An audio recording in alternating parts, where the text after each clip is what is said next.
ಚಿತ್ತಾಪುರ ತಾಲೂಕಿನ ಇಟ್ಗ ಗ್ರಾಮದ ಕಾಮಣ್ಣ ದೊಡ್ಡ ಹಣಮಂತ ಬರ್ಬರವಾಗಿ ಹತ್ಯೆಯಾದ ವ್ಯಕ್ತಿಯಾಗಿದ್ದಾನೆ.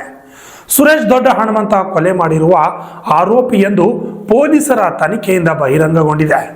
ಅಣ್ಣನ ಮೇಲಿನ ಸಿಟ್ಟಿನಿಂದ ಹತ್ಯೆ ಮಾಡಿದ್ದಾನೆ ಎನ್ನಲಾಗಿದೆ. ಈ ಬಗ್ಗೆ ಒಂದು ಸಂಪೂರ್ಣವಾದ ವರದಿ ಇಲ್ಲಿದೆ ನೋಡಿ.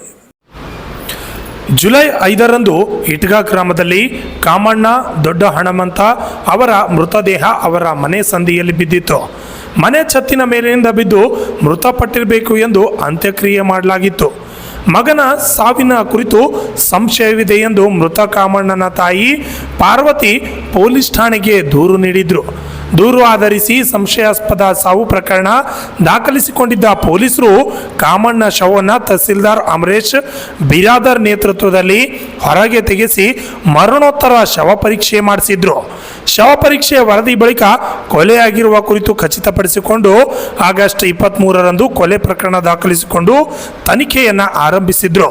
ಸೇಡಂ ತಾಲೂಕಿನ ತೋಲಮಾಮಡಿ ಗ್ರಾಮದಲ್ಲಿ ಹೊಲ ಖರೀದಿ ಮಾಡಿದ್ದು ಮಾರಾಟ ಮಾಡುವುದು ಬೇಡ ಎಂದು ಕೇಳದೆ 2 ತಿಂಗಳ ಹಿಂದೆ 56 ಲಕ್ಷ ರೂಪಾಯಿಗೆ ಮಾರಾಟ ಮಾಡಲಾಗಿದೆ.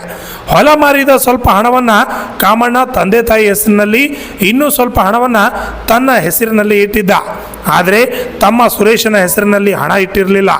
ಕೇಳಿದರೂ ಕೊಟ್ಟಿರಲಿಲ್ಲ ಎಂದು ತಿಳಿದು ಬಂದಿದೆ. ಅಣ್ಣನ ವಿರುದ್ಧ ವೈಷಮ್ಯ ಇಟ್ಟುಕೊಂಡು ತಮ್ಮ ಕೊಲೆ ಮಾಡಿರುವ ಮೂಲಕ ತನ್ನ ಕ್ರೌರ್ಯರನ್ನು ಮೆರೆದಿದ್ದಾನೆ ಎಂದು ತಿಳಿದು ಬಂದಿದೆ. ಬಂಧಿತ ಕೊಲೆ ಆರೋಪಿಯನ್ನು ನ್ಯಾಯಾಂಗ ತನಿಖೆ ಬಂಧನಕ್ಕೆ ಒಪ್ಪಿಸಲಾಗಿದೆ. ಎಸ್ಪಿ ಅಡೂರು ಶ್ರೀನಿವಾಸುಲು, ಹೆಚ್ಚುವರಿ ಎಸ್ಪಿ ಶ್ರೀನಿಧಿ ಶಾಬಾದ್, ಡಿವೈಎಸ್ಪಿ ಶಂಕರಗೌಡ ಪಾಟೀಲ್ ಅವರ ನೇತೃತ್ವದಲ್ಲಿ ರಚಿಸಲಾಗಿರುವ ತನಿಖಾ ತಂಡದ ಸಿಪಿಐ ಚಂದ್ರಶೇಖರ್ ತಿಗಡಿ, ಪಿಎಸ್ಐಗಳಾದ ಶಿರ್ಷೇಲ್ ಲಂಬಾಟಿ, ಚಂದ್ರಾಮ್, ಎಎಸ್ಐ ಲಾಲ್ ಅಹಮದ್, ಸಿಬ್ಬಂದಿ ನಾಗೇಂದ್ರ, ಬಸವರಾಜ್, ಚಂದ್ರಶೇಖರ್, ಸವಿಕುಮಾರ್ ಅಯ್ಯಣ್ಣ, ಸಿದ್ದರಮೇಶ್, ಹಿರೇಶ್, ವೀರಭದ್ರ ಈ ಸಂದರ್ಭದಲ್ಲಿ ಹಾಜರಿದ್ದರು. Annarayi V Yuni, RJ32 Kannada news, Chittapur.